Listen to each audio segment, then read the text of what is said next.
because the corporatocracy is composed of three pillars: the heads of big corporations, the heads of big banks, and the heads of government. McNamara represents it from the fact that he was president of Ford Motor Company, private sector, big corporation, and then he became Secretary of Defense under Kennedy and Johnson.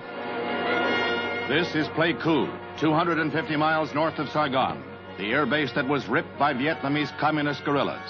108 men were wounded in the guerrilla attack, 79 of them seriously.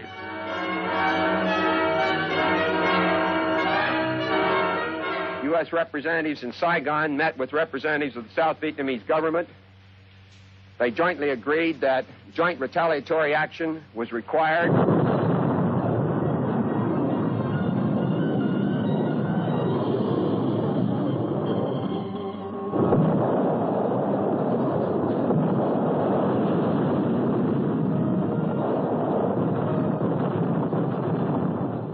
The Viet Cong, the communists, have lost 89,000 men killed in South Vietnam.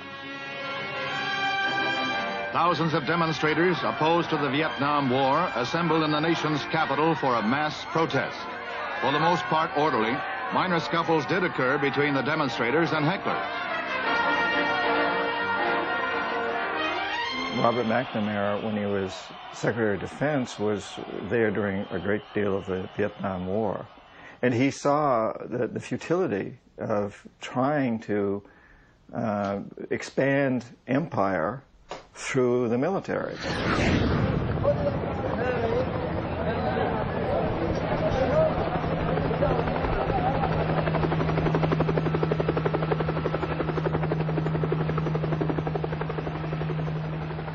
For many long and quite demanding years, Bob McNamara has guided the defense establishment. He has helped to give America the most efficient military strength in its history.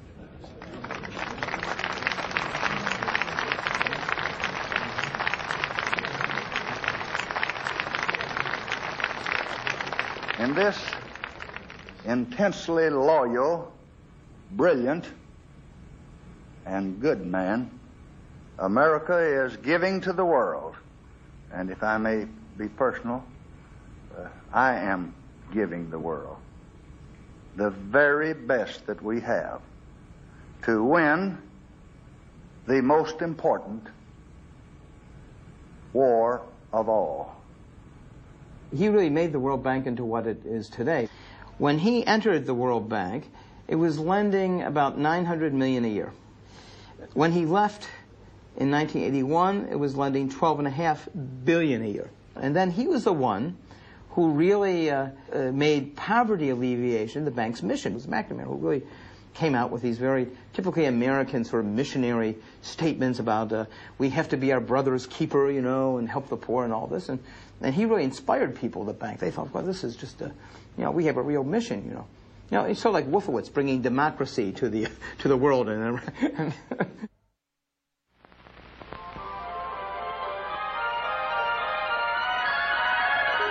You are about to know the thrill of seeing that which has never been seen before.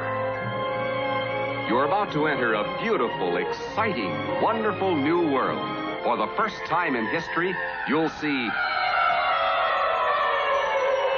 not one, not two,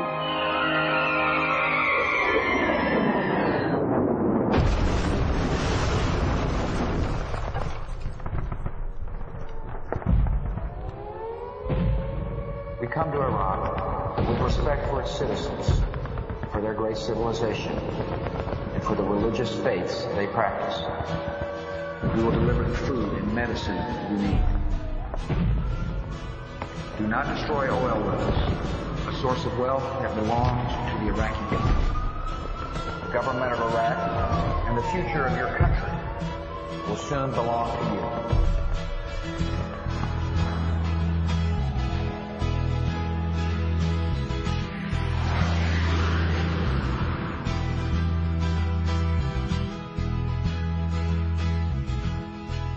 we provided Saddam Hussein with a great deal of money and weapons. In fact, we brought Saddam Hussein into power.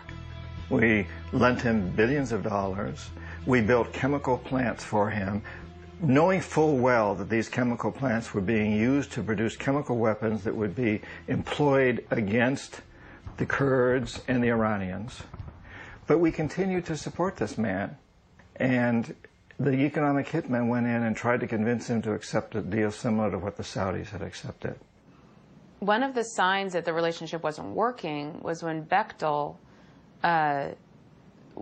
tried to get a pipeline built, working with Saddam Hussein, that would bring Iraqi oil out of the port of Aqaba, Jordan, and Bechtel would build this oil pipeline. And Saddam Hussein said no, and the fact that he said no to this huge deal was one of the signs that this guy isn't going to play ball as we want him to. Now, had he accepted that deal, he'd still be president. But he didn't. I'm not sure why. Maybe just stubborn, maybe crazy. I don't know why he didn't accept, but he didn't. And so we sent in the jackals.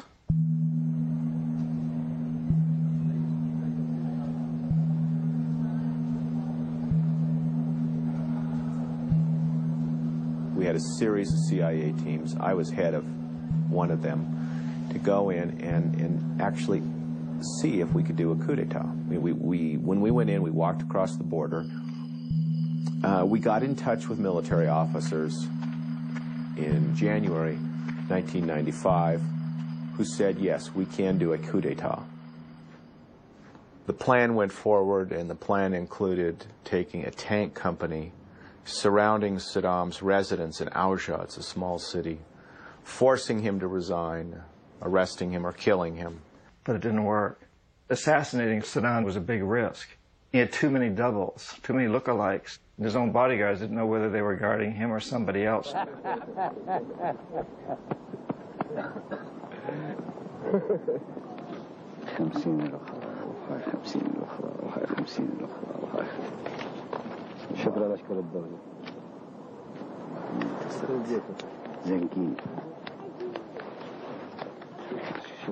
And so we sent the military in, the last resort. You got the economic hitmen. When they fail, the jackals go in. If they fail too, then as a last resort, we send in the military.